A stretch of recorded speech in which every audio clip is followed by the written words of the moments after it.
We saw Dahvie bringing underage girls to his hotel rooms and doing things, 100% illegal. I no longer support blood on the dance floor music and how disgusting Dahvie is. Get ready. Blood on the dance floor, Jeffree Star, we're back. We all get over the past. Everything with blood on the dance floor music and I is great. Stop the negativity and smile. Love my brother, Blood on the Dance Floor Music. His new album is out next week. Everyone better be getting it. If you support him, you're supporting child. This is so funny to me. Everyone better be getting it.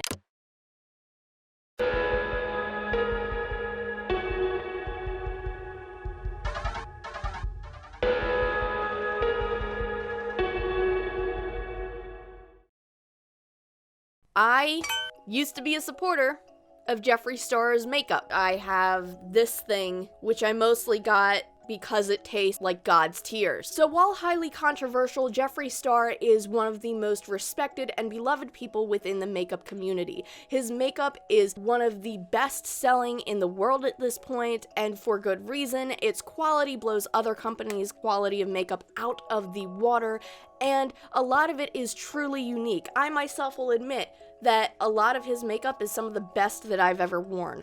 And not only that, but he is truly inspirational to a lot of his fans because Jeffree Star started out in lots of debt, living in a small apartment, and struggling like a lot of people in this world. That had been very relatable for a lot of people. A lot of people look up to him for that because they see this as an example that if you try hard enough to achieve your dreams, one day they could become a reality. Despite being so inspirational to so many people, including myself at one point, I can no longer ignore some of the very dark traits that he has displayed. A big issue with Jeffree right off the bat is that he's demonstrated being extremely verbally aggressive towards fans and supporters. From freaking out on people running his website in Shane's series. Basically, the only thing about this is we're not seeing any proof that the Mickey palette has sold at all.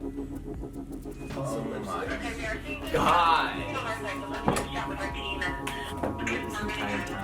Thank you. On the Shane Jeffree page, it was never Also lipsticks and some mirrors. The pink pig mirror was never put up. The Shane lipstick was never put up. I'm gonna.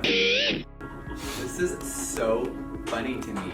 To reacting in an extraordinarily defensive way if, God forbid, any fans ever voice any concerns. This type of behavior is completely unacceptable. He shows very little class or regards towards others whatsoever. Some of these people spend hundreds of dollars on his merchandise. I've never seen a fan base so accepting of this type of treatment. And what's worse is when he's clearly in the wrong and overreacting, his fans still dogpile these people and begin to think that this type of behavior is acceptable because that's the tea, sis. But it doesn't end there. Unfortunately, I have to return to the topic of Dahvie Vanity for just a moment. However, we're not going to dive deep into that as I have already made a video, but we are going to touch base a little bit on my problems with Jeffree Star's involvement. Jeffree Star and Dahvie Vanity used to be close enough to where they have gone on tour together, and after their first tour, Jeffree Star said the following: "I'm gonna speak the truth till I die. We saw Dahvie bringing underage girls to his hotel rooms and doing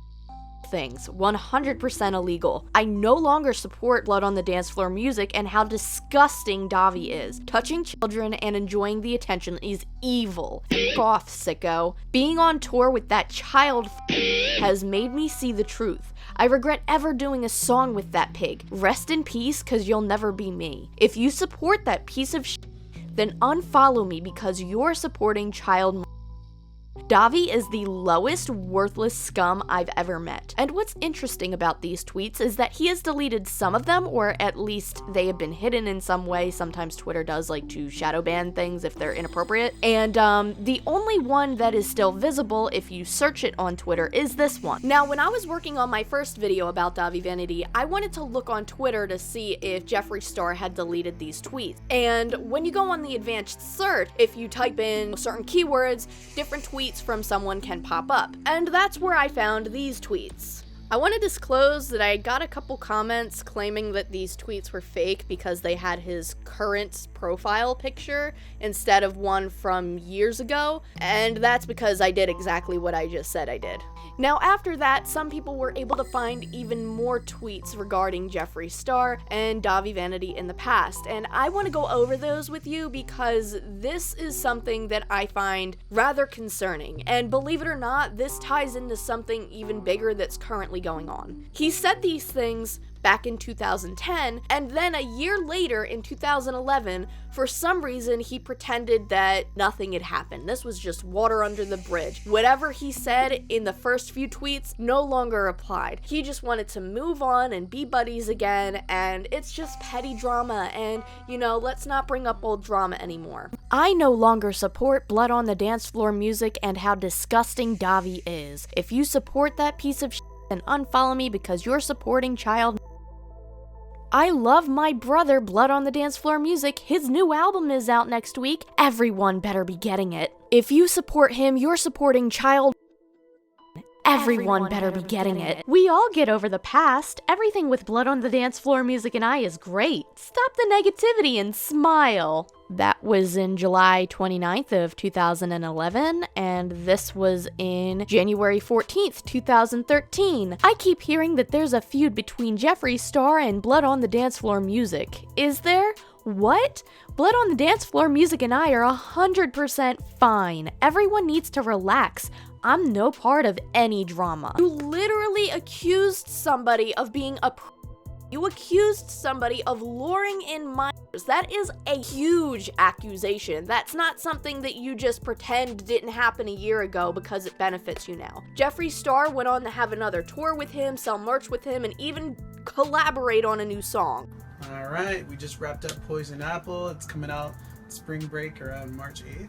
Uh-oh, get ready. On the dance floor, Jeffree Star, we're back.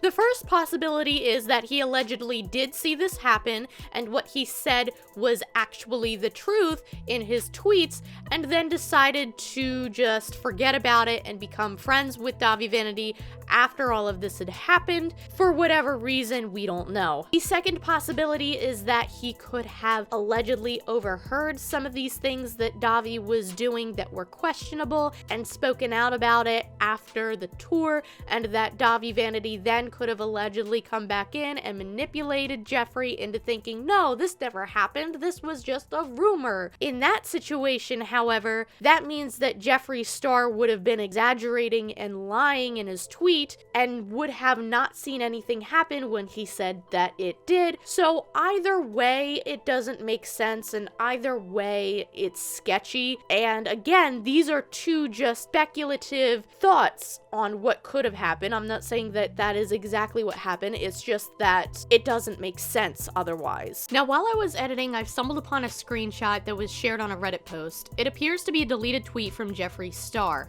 So much love for Blood on the Dance Floor Music. After 7 years of friendship, nothing can tear us apart. #sorry. To which somebody replied, so why did you make false accusations about him? Then an account by the name of Dahvie Insanity responds, Jeffree has apologized to my face for making those false accusations. It's dead and buried. We are cool again. I was originally skeptical of these screenshots because Jeffree seemingly deleted this tweet and the account Dahvie Insanity had been suspended. I was unaware that Dahvie had a second Twitter account, however, this person's reply still pops up under the advanced Twitter search. It's not as concrete as the original tweet being there, but it's as close as we can get at this point. If anybody knows more about this, please let me know. If these tweets do happen to be real, however, and this was in fact Dahvie's second account, then this makes things much more interesting. And the third option given to me by some people commenting on my last video regarding Dahvie Vanity is that Jeffree Star could have allegedly been roped into some sort of contract with Dahvie, being forced to work with him again. However, I find that reason to be a little bit flawed,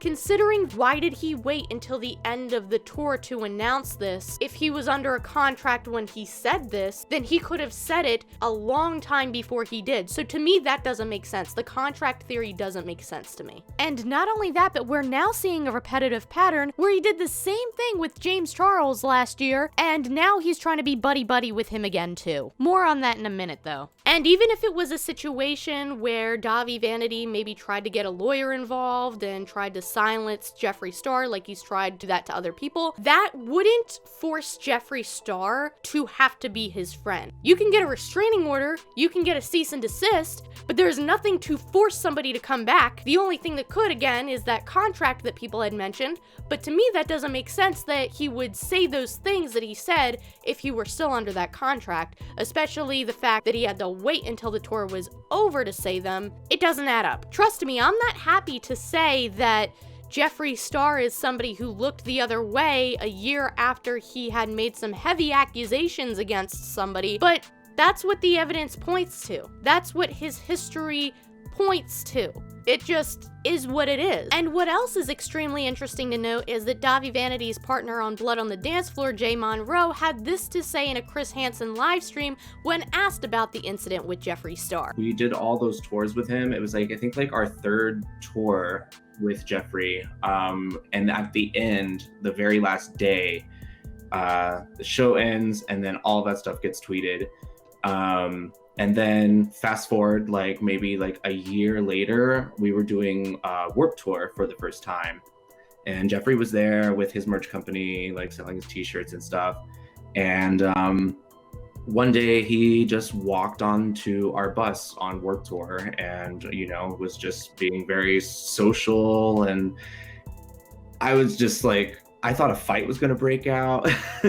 But Dahvie just was like, went right back into being like total like fake with him, was like total like girlfriends all over again. And I was like, I don't get that. Now, a lot of people can say, well, this was years ago and Jeffree Star has grown from it, but he actually hasn't. The whole James Charles thing. I'm sure everybody is familiar with Dramageddon last year, where Tati made a video exposing James Charles and Jeffree jumped on that train really fast. He spit out tons of accusations about James, and after James's brother posted a tweet on Twitter that wasn't even directed towards Jeffree, not only did Jeffree respond with this, but he also said this to James. Jason is going on camera shortly to finally tell the world how you tried to him and touch him in his sleep and made him uncomfortable for months, you sick mother.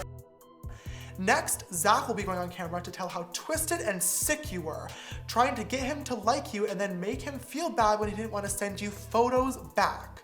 Then Sam from Seattle will be joining me and Cameron to talk about you trapping him in his hotel room.